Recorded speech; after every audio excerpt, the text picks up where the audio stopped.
পুলিশে শুরু হবে নতুন বাহিনী, যার নাম হচ্ছে দুর্গা সুরক্ষা স্কোয়াড। এই বাহিনীর কাজ হচ্ছে মূলত মেয়েদের প্রোটেকশন দেওয়া। চুরি, জোচ্চুরি, ডাকাতি, খুন, রাহাজানি এগুলোর থেকেও বড় কাজ, সম্পূর্ণ এগুলোকে আলাদা করে দেওয়া হচ্ছে ফৌজদারির ক্ষেত্রে।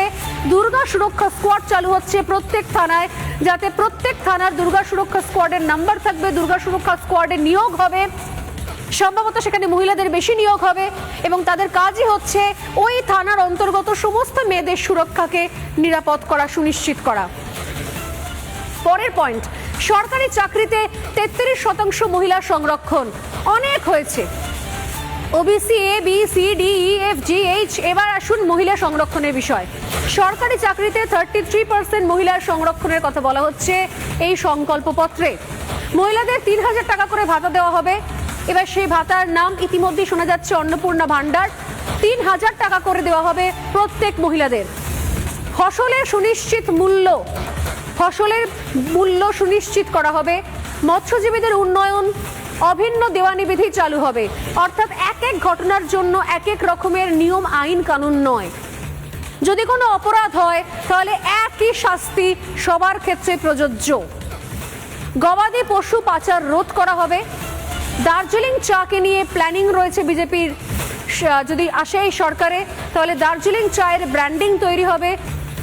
অষ্টম তপশিলে কুরমালি রাজবংশী ভাষা, সেই ভাষাগুলোকে রাখা হবে। বাংলায় আয়ুষ্মান ভারত হবে। আপনারা জানেন আয়ুষ্মান ভারতকে মমতা বন্দ্যোপাধ্যায় সরকার আটকে রেখে দিয়েছে স্বাস্থ্যসাথী কার্ডের একটা মূল গাজর ঝুলিয়ে। কিন্তু এই আয়ুষ্মান ভারত হলে যেখানে খুশি বিপদে যদি পড়েন, আপনারা যদি বেড়াতে গিয়েও পড়েন বা কোনো পরিযায়ী শ্রমিক যদি ভিন রাজ্যে গিয়ে অসুস্থ হয়ে পড়ে, তাহলে কিন্তু এই একটা কার্ড যথেষ্ট, তা হচ্ছে আয়ুষ্মান ভারত।